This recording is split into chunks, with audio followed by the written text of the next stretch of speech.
mes salutations, j'espère que vous avez la forme, car aujourd'hui c'est l'heure du duel.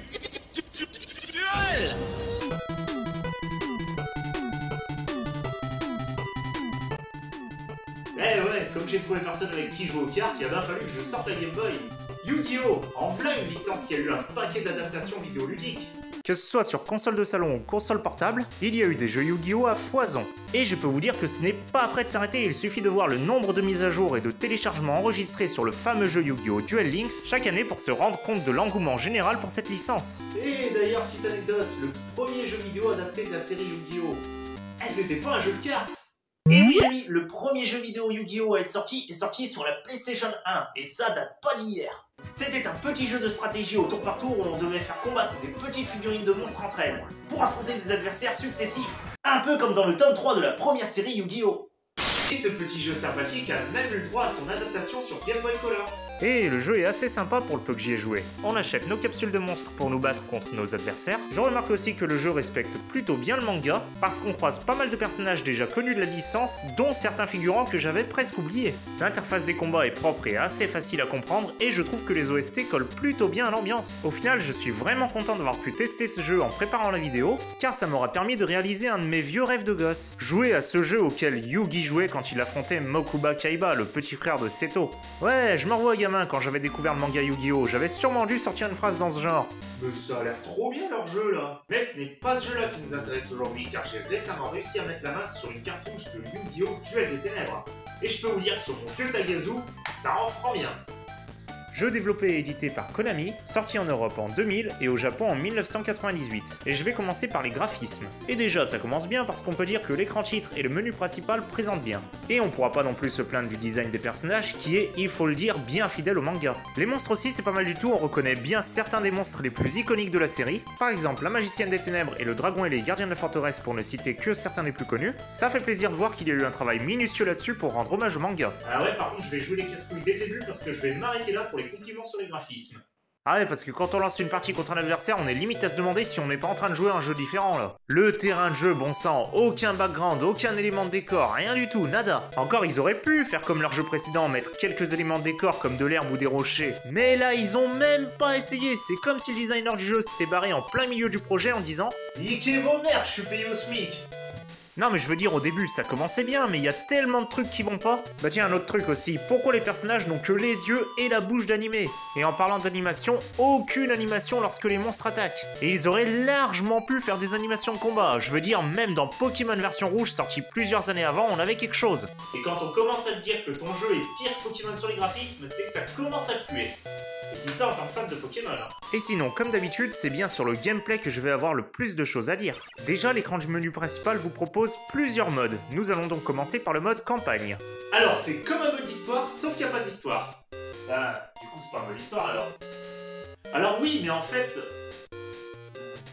comment je vais faire passer ça pour un truc bien maintenant? Bon, concrètement, le scénario n'est pas complètement inexistant, on a par exemple quelques membres des ghouls que l'on affronte, et une fois qu'on les a battus, on récolte quelques informations précieuses sur un certain Marikishtar. Voilà qui fait écho à l'arc Battle City, mon arc préféré soit dit en passant. Et j'ai aussi beaucoup aimé le combat contre le boss final, qui fait sans nul doute référence à un combat très important que je ne spoilerai pas à la fin du manga. Dans ce tome-là, là. Et donc bref, ce mode campagne nous permet de défier plusieurs duellistes pour livrer face à eux des duels de cartes Yu-Gi-Oh! Un peu comme dans le manga en fin de compte. Et ce sont tous des personnages récurrents du fameux manga, bien sûr, tous accompagnés de leurs cartes et de leurs monstres fétiches. Et pouvoir affronter ces personnages que je voyais à la télé quand j'étais gamin, je peux vous dire que ça fait quelque chose. Attendez, comment ils disent déjà en anglais? It's time to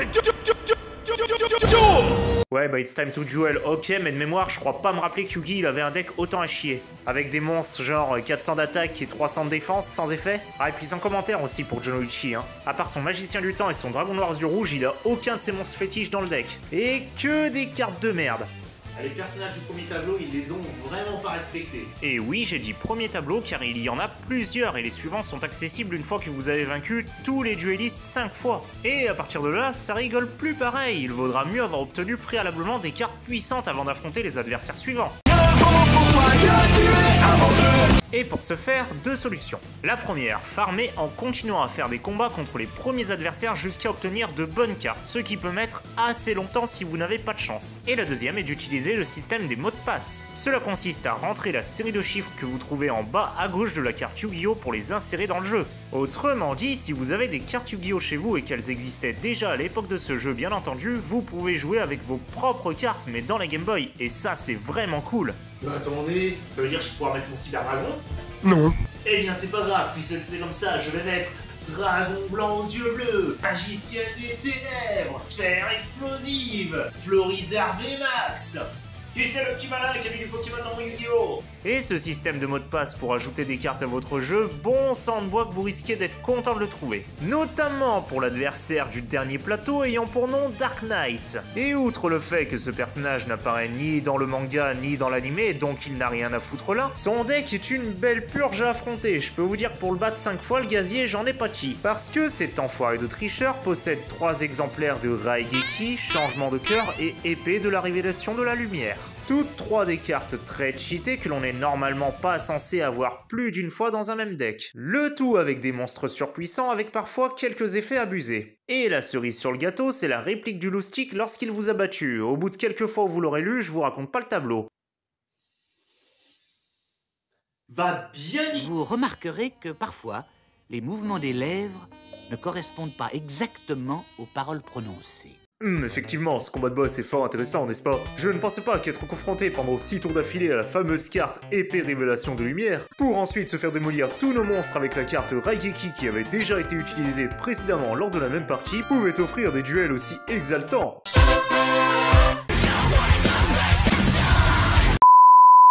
Ce n'est pas un chevalier mal sapé qui va me faire abandonner alors que je suis presque à la fin du jeu. Tu vas pas nous faire en toutes les langues quand même. C'est ce que je pensais faire, mais ce n'est pas grave. À présent que j'ai dans mon jeu Dragon blanc aux yeux bleus et Dragon cylindre, je suis maintenant invincible. A few moments later.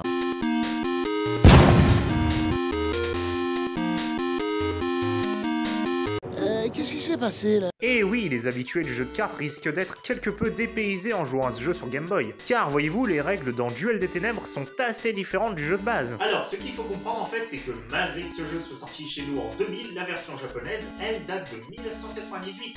Et à l'époque, bien qu'il existait déjà quelques cartes Yu-Gi-Oh commercialisées, le jeu de cartes officiel tel qu'on le connaît maintenant avec les règles d'aujourd'hui n'existait pas encore et il ne verra le jour que 1 an plus tard.